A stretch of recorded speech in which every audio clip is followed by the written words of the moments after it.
بسم اللہ الرحمن الرحیم نحمدہ و نصلی علی رسولہ الکریم اما بعد۔ بسم اللہ سے متعلق باتیں چل رہی ہیں، جمعے کے اندر اسی سے متعلق آپ حضرات کے سامنے بہت سی باتیں آئیں۔ قرآن میں اللہ رب العزت ارشاد فرماتے ہیں اقرأ باسم ربک الذی خلق۔ یہ اسلام کے اندر سب سے پہلی وحی ہے۔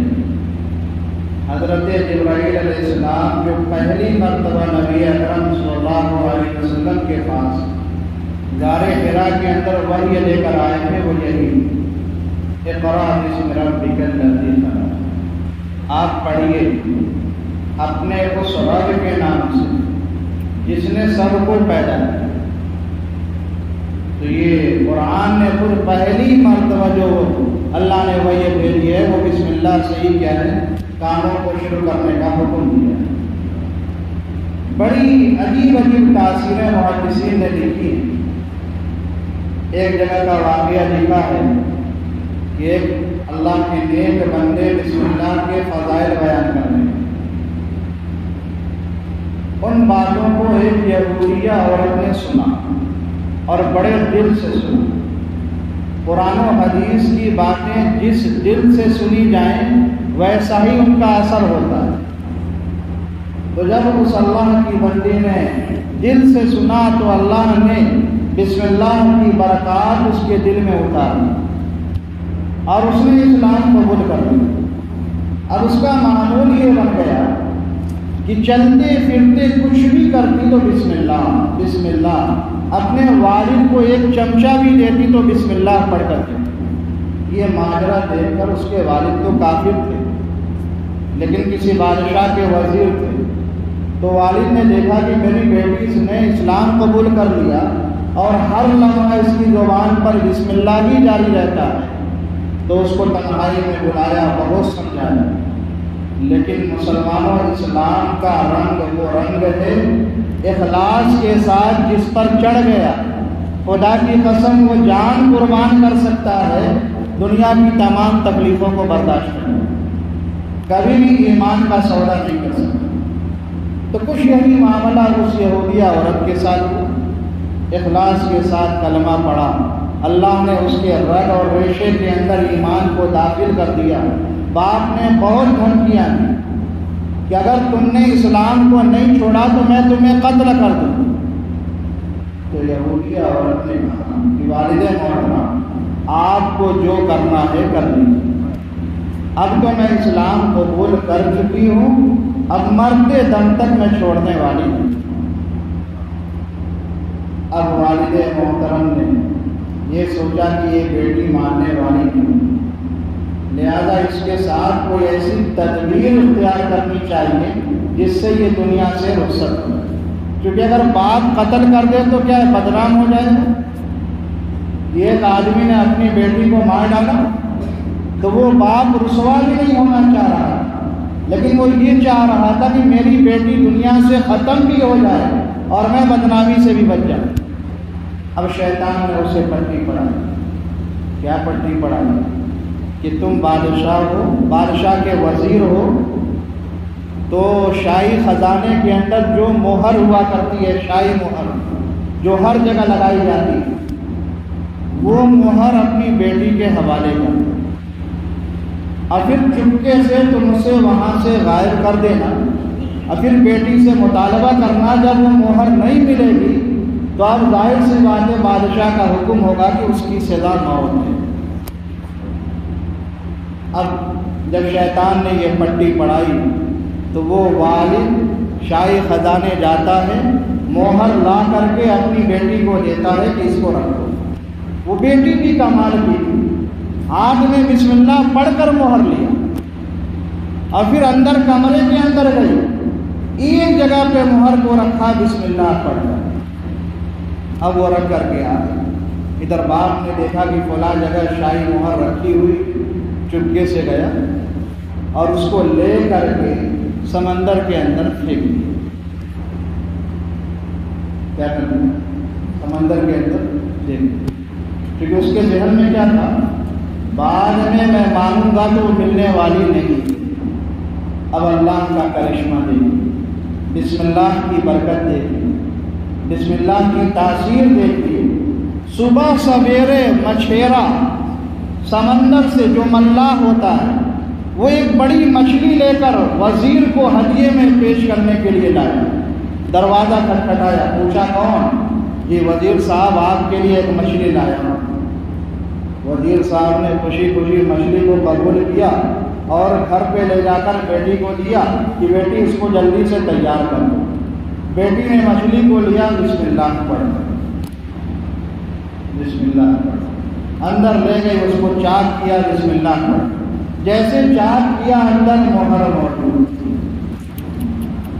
اب وہ بیٹی حیران کہ میں تو گھر کے اندر مہر رکھی ہوں اور یہ مچھلی کے پیڑ سے مہر نکلی کیسے؟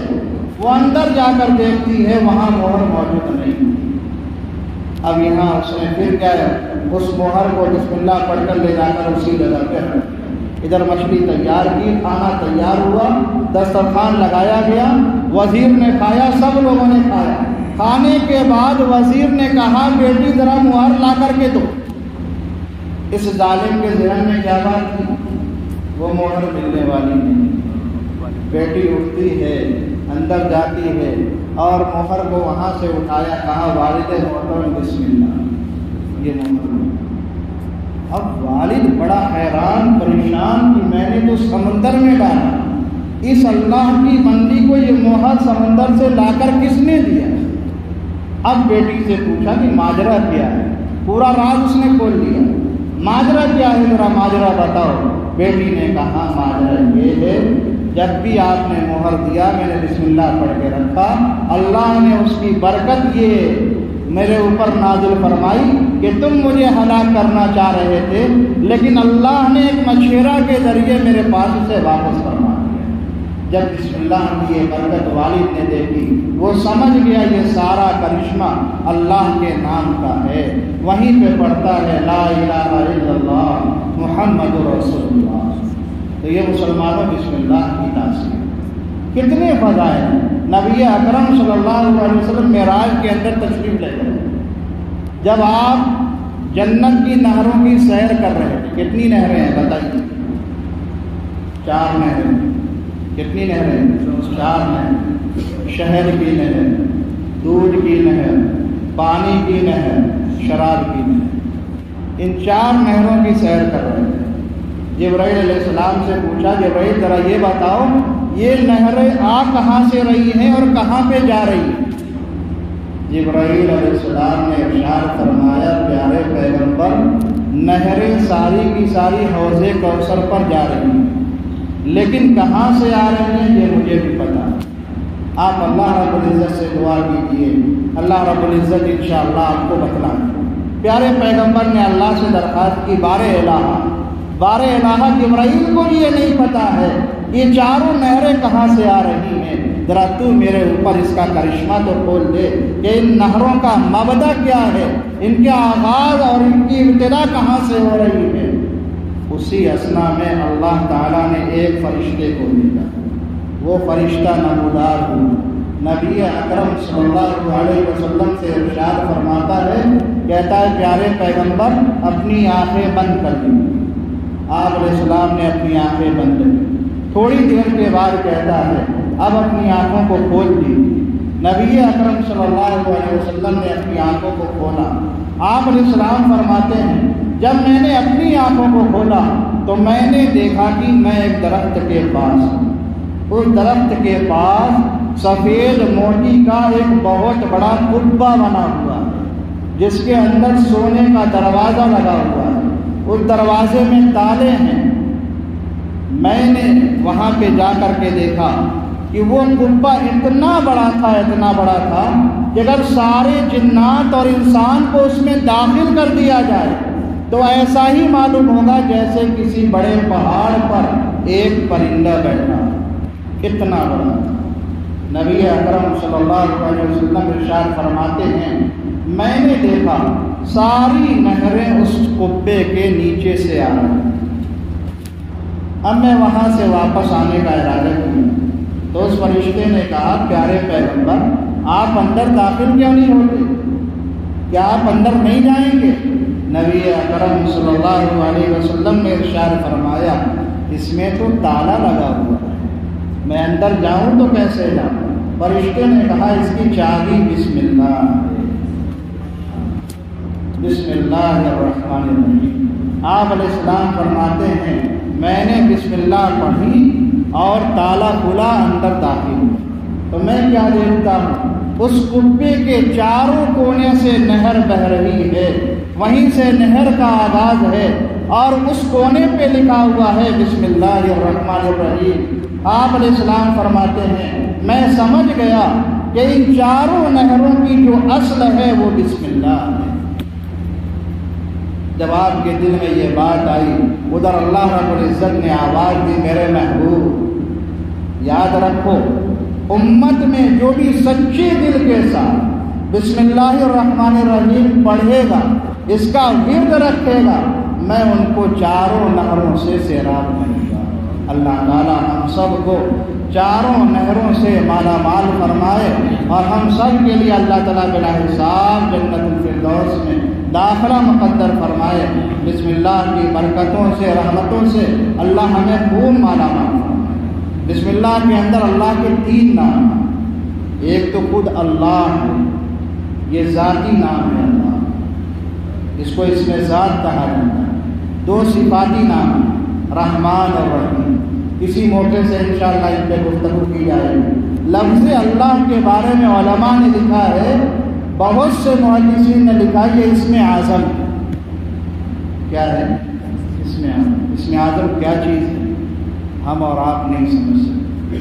یہ وہ چیز ہے اسم اعظم کہ اللہ کو اگر پڑھ کر کے اسم اعظم کو پڑھ کر کے جو کرنا چاہو کر، حتیٰ کہ اگر آسمان میں بھی کیا اڑنا چاہو تو اڑ سکتے۔ اسم اعظم کی وہ تاثیر ہے اور یہ اللہ بہت جلدی سے کسی کو اسم اعظم نہیں بتلاتا، کیونکہ نہ معلوم وہ کتنے غلط چیزوں کے لیے اس کو استعمال کر رہے ہیں، کسی کو ہلاک کرنے کے لیے، کسی کو تباہ کرنے کے لیے، کسی کے اوپر اثرات ڈالنے کے لیے، اس لیے ہر ایک کو اسم اعظم نہیں سکھلایا جاتا۔ ایک اللہ والے دریا کے کنارے پہ بیٹھے ہوئے تھے، شاگرد نے معلوم کیا استاد محترم اسم اعظم کیا ہے؟ فرمایا لفظ اللہ۔ کہنے لگا حضرت عجیب ہے، ہم تو روزانہ 100 مرتبہ 1000 مرتبہ اللہ کہتے ہیں کچھ بھی اثر نہیں ہوتا، اور آپ لوگ بھی یہی سوچ رہے ہو کہ ہم بھی رات دن کیا ورد کرتے ہیں لیکن کچھ بھی اثر نہیں۔ اب ہوا کیا؟ ان بزرگ نے دیکھا کہ یہ اللہ کا بندہ کسی سوچ میں ہے، کسی خیال میں ہے، اٹھا کر دریا میں ڈھکیل دیا، پھینک دیا۔ اب جب بیچ دریا میں پہنچا ہے، دریا کے تھپیڑوں نے، دریا کی موجوں نے اسے اپنے اندر جب لینا شروع کیا ہے، اب وہ کہتا ہے یا اللہ، دریا نے اٹھا کر باہر پھینک۔ فرمایا اس کیفیت کے ساتھ جب بھی تم اللہ کو پکارو گے وہی اسم اعظم۔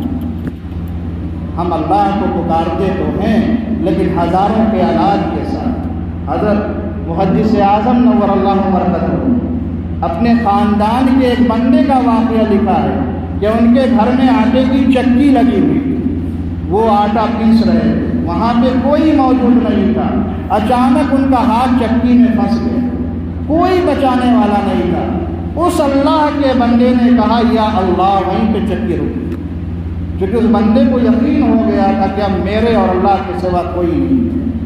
تو جب اس دل کے ساتھ آپ اللہ کو یاد کرو گے تو اس کا اثر ہونا ہے۔ اللہ تعالی ہم سب کو اپنے نام کی برکتوں سے رحمتوں سے خوب مالا مال فرمائے۔ اب دعا کر لیتے ہیں۔ پہلے ہم نے 10 مرتبہ شاید استغفار کروایا، آج 30 مرتبہ تاکرات 30 مرتبہ پڑھ۔